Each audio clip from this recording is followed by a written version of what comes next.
Қазақстан жерінде болған бұрынғы ақшалар мен бүгінгі осы мінекей тираждардың сабақтастығы жайлы не айта аласыз? Бүгінгі ақшалар. Ол күрделі жұмыс, өйткені бұрынғы сен қай кезеңді айтып отырсың? Мысалы 19 ғасырды алсақ, 19-20 ғасырлар. Енді Қазақстанның 19-20 Қазақстанның аумағында, қазақ елінің аумағында әрқашанда өзі жібек жолын бойып жатқаннан кейін әртүрлі ақша айналып жүрген ғой халықта. Сол кездің өзінде де монеталар, байқап тұрсақ, бұл жерде бар, мынандай монеталар басып шығарған, сол кезде көне монеталар баспасы болған. Енді ақша деген ол әрқашанда экономиканың қарны болып есептеледі. Сондықтан әрқашан ол жеткілікті болу керек және сапалы болу керек.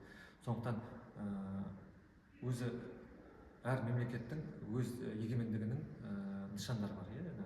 Елдің басы, туы, әнұраны, сонымен қатар экономикалық тәуелсіздігінің бір нышаны ол өзінің ұлттық валютасы. Және ұлттық валюта, ол ондай ұлттық валютаны басып өзінің елінде өзі ешкімге тәуелсіз басып шығару, ол көп мемлекетте жоқ. Ол ондай мемлекеттік, ондай тәуелсіздік Қазақстанның өзіне 95 жылы ғана мүмкіндік пайда болды. Оған дейін есімде болса, 93 жылы ең бірінші Қазақстан өзінің теңгесін Ұлыбританиядан басып шығарған.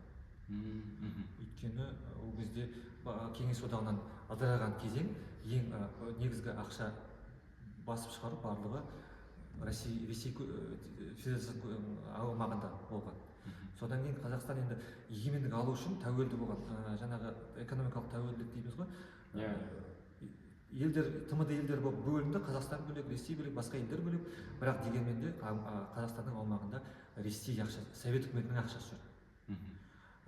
Соны және ол құлдырап кетіп бара жатты.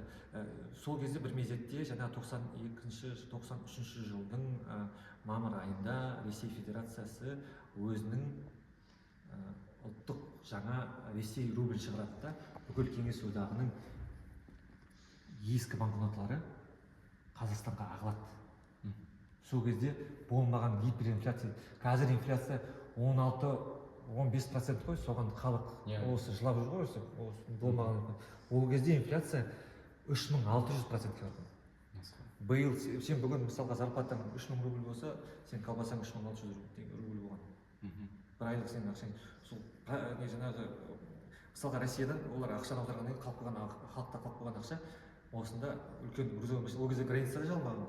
Кәдімгі осында әкелген ағаш ақша дейді ғой.